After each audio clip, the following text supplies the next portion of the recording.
Мына онусу илгери сиздерге эч айтылбаган тарбиянын бир багыты. Бул багыттын аты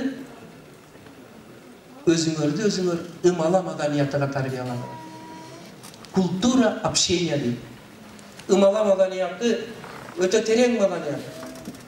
Дүйнөлүк окумуштуулардын, философ, социологдордун аныктамасы боюнча глобализация, рынок экономикасы дагы ишкер адамдардын, лидерлердин, жетекчилердин, ар бир инсандын ийгилигинин 80% ымала маданиятынан көз каранды экен. Ким менен кандай мамиле кыла аласың, түзө аласың, дипломатияда бола аласың, бирөөдү кечире аласың, бирөөгө мамиле түзүп, жакшы мамилени сактай аласың. Сиздер, урматтуу студент жаштар, мен азыр көчөнүн башыны гана айтып кетип атам. Мына азыр мен силерге айтып атканын ар бири 10 беттен бул китепте. Ал чоң илим. Ымала маданияты эстеп гана калсаңыздар, анан жардам берет. Мына ымала маданияты өтө үйрөнө турган экендигинин далилин бердим. Ийгилигиңердин 80% эмнеден көз каранды экен? Ымала, бирөө менен бар.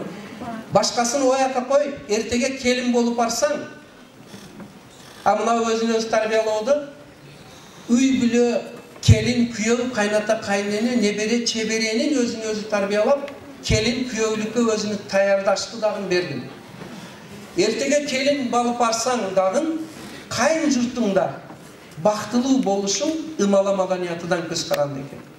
Ымала маданиятыда дос менен, атаандаш менен, ал эмес касташкан душман менен дагы түз таза мамилени сактоонун, душманды, атаандашты союздашка, доско айлантыруунун сырлары, секреттерини берилди. Андан кийинкиси кыскартайын.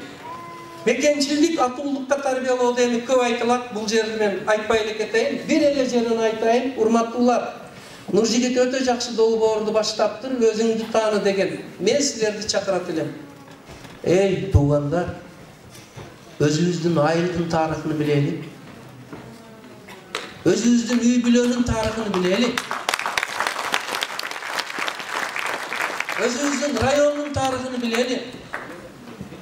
Мурзапар Үсөндү билели. Аскар Ражабалини билели.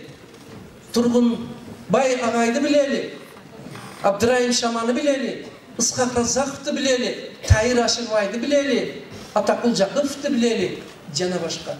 Биз жана айткандай дүйнөлүк боксерду, чемпионду, хабини жуда ыхлас менен билебиз. Өзүбүздүн латып балганды билебизби? Өзүбүздөн чыккандарды билебизби? Ушул жерде мен сиздерге кайрылып айтам. Өсөрен өзүнү сыйлайт. И ошонун уландысы бул мына мекенчиликке тарбиялоо. Өз агасын агалай албаган өзгө аганы сагалайт. Биздеги эң чоң ката өзүбүздөн чыккан улууларды, таланттарды, кыйындарды өз ордуна кое албай жатабыз. Улуу Абай казак акын, жазуучусу, философ айткан экен. Назидание деген китеби бар. Айткан экен. Элдин улуулугу өзүнүн бийик улуу кыздарынын өз даражасыга кое билгендигинде. Ошолорду өз ордуга кое алабызбы? Мына ушуга маани бер. Ошол үчүн мен мекенчилдикке сиздерди рахмат чакырам. Жыйынтык келер акырында урматтуулар, кесипкөйлүккө өзүн өзү тарбиялоо. Кесипкөйлүккө өзүн өзү тарбиялоо бул адистик алыш эмес. Кесипкөйлүккө тарбиялоо бул университетти бүтүү, коллежди бүтүү эмес. Кесипкөйлүккө тарбиялоо ошол кесипте иштеп жүрүп, кесиптин ички сырларыны казып үйрөнүү. Мына ушуга мен бул дагы 10 беттик, мен азыр ар бир 10 беттикти сиздерге бир бет кылып эле айтып берип атам. Эми сөзүмдүн акыркы эмелерде бир тренинг кылабыз. Андан илгери айтайын. Биз өзүн өзү тарбиялоо дегенде эки чоң багытты алышыбыз керек. Sol kolunuzlardı, oң kolunuzlardı көтөрүңүздөр. Ой, рахмат. Манау 10 сапаттарды өзүбүздө тарбиялоо.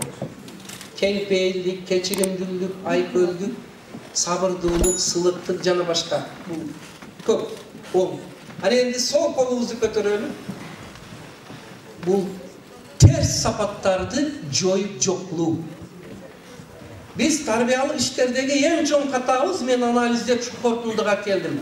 Biz жақсы сапаттарды айта беребиz. Мекенчил бол, көңүл бол, жақсы бол дей беребиz. Бирок жалкоолукту кантип жоюш керек? Мунун сабагы жок экен. İçtarılık, bakıldıkты kantip жоюш керек?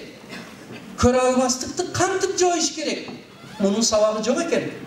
Ушул жерде Амир Хасров Кустарбек агай, Надырбек ата, şu sözüme kulak salыңыздар, мага сиздердин пикириңиздердин мааниси бар. Сураныч.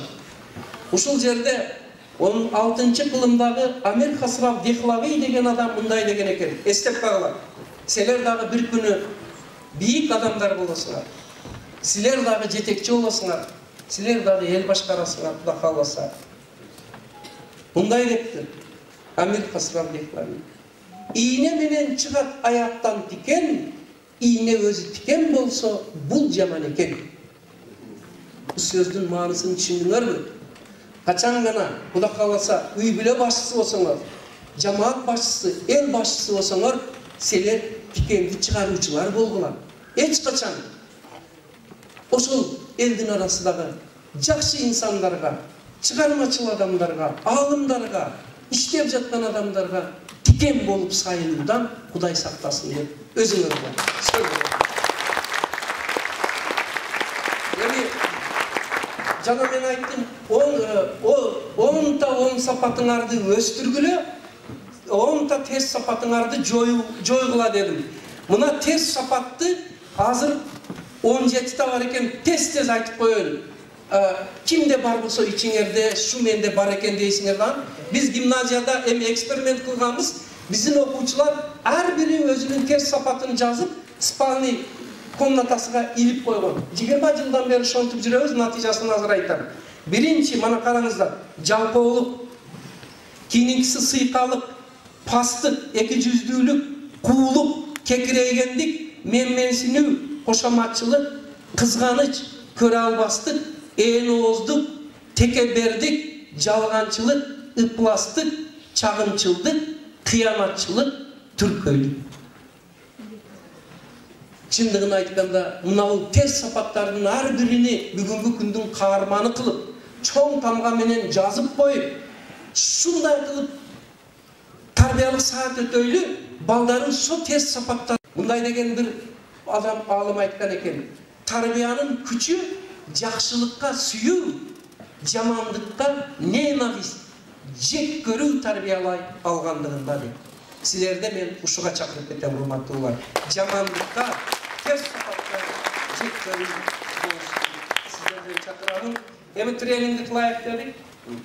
Muna janaga aytkan 10 ta özünü özü östüre turgan jagыңыздарdy alыңыздар. Misal üçün dene boy, akıl es, iman, estetika dep bardırını alganda, oşo endi kolumda kılarım. Oşonu men eseplegenim trening. 10 tane eğer aval düşüp turganda bunday bolot. Tarbiyalap özümüzü tarbiyalasak şol bunday bolup kalat eken. Bul özünü özü tarbiyalao. Jelke menen, baş menen teң kelgende demek özümüz şul sapattardı, şu bağıttardı östürdük özümüzde. Kuda kalarsa şunday ança östüp kaldık.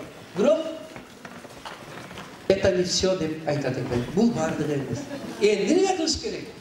О, деп атат бирөөлөр. Энди өзүнө өзү тарбиялоо бул жакшы, бирок бул баары эмес экен. Өзүнө өзү тарбиялоонун соңку кийинки баскычы өзүнө өзү өстүрүү экен. Эми жана колдоналы да. Бул дара желкебиздин даражасына келген колубуз өзүбүздү тарбиялоо болгон болсо, эми бийик асманды чагылагыла. Mana onu hazır videoga alıp koyuş gerek da. Mana o özünü özü östürүү. Asmanга karap turgаны, Kudaga naala kılıp turgаны. biyiklükке, ululukka umtulup turgan. Kuday bizdi şola жеткирсин.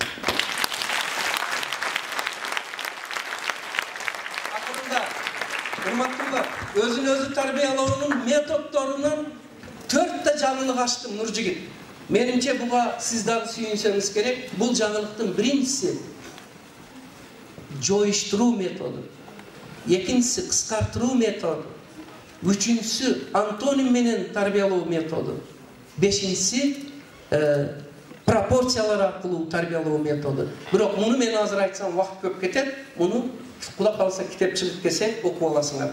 Азыр мен силерге башка бир нерсе менен сөзүмдү бир абзац менен жыйынтыктайм. Анан сурооңуздар болсо бересиздер. Келиңиздер şu күндөн баштап эхти мына карасаңыздар өзүмдү өзүм тарбиялоого маани бербей жүрүпмүн да. Бүгүндөн баштап Куда каласа өзүмдү өзүм тарбиялайм деген ойго келели. Айтмакчы, биз тарбия десе эле мындай дейбиз. Жаштарды тарбиялаш керек. Жаштарды тарбиялаш керек. Мен мына өзүн өзү тарбиялоо деген китепте 3 жаштан 100 жашка чейин өзүн өзү тарбиялооду жаздым. О көрсө Надырбек ата экөөбүз амалы өзүбүздү өзүбүз тарбиялашыбыз керек экен. Анткени чоң ата, катта ата, тайне тайта болгондо, кайната кайне болгондо анын дагы өзүнүн адеби бар экен. Аксакалдыктын дагы адеби бар экен. Ошол үчүн бул жерде жаш өзгөчөлүгүнө карап өзүн өзү тарбиялоону дагы берип койдум. Эми өзүн өзү тарбиялоодогу эң чоң фактор башка улуулардын тажрыйбасын үйрөнүп өзүн өзү тарбиялоо. Мисалы мен бул жерге Мухаммад пайгамбарыбызды алдым. Карасаңыздар өзүн өзү канчалык Алладан гана таалим тарбия алып, өзүн өзү чектеп тарбиялаган. Андан кийинкиси карасаңыз Ал-Харезми, Ал-Фараби, Ал-Бухари, Жусуп Баласагын мына карасаңыздар агар бүгүнкү күнгө Кыргызстанга келсек агар өзүн өзү тарбиялап ушул даражага жеткендердин тизмесини бердим. Ага чейин мына дүйнөлүктү Рузвельтти, Черчиллди, Ли Куан Юну бердим. Кандай кылып өзүн өзү тарбиялаган. Анан кийин Сократты бердим. Пётрду бердим. Пётр Великийди, Суворовду бердим. Карасаңыздар ошонун икаясы менен бергенмин, кызыктуу. Мисалы, Пётр Первийдин, Пётр Биринчинин печатынын астында бир жазуу бар экен. Ошо жазууду мөөр, печат коет го. Ошо мөөрдүн астында бир жазуу бар экен. Ошо мөөрдү ким айтса агар, ушу призди азыр шээрде тапшырган. Ошо мөөрдөгү жазуу. Барбы? Бар, бирок айтпайсыңар да, өзү айтсын деп турасыздар. Ушундай деп коеюн, а? Карасаңыздар, мына печат коюлат го. Ол империянын император болгон. Печаттын астына бир жазуу бар экен. Улуу жазуу экен. Ушуну катта китептен таап сүйүнүп кеттим Надырбек ата. Ал печатта мындай деген жазуу бар экен. Орусчада, эми орусча айтсам, мамлекеттик тилди бузат дебегиле, ал ошол тилде жазылган экен да. Я вечный ученик и ищу вечного учителя деп жазып койду. Пётрга бир кол чаап коелу.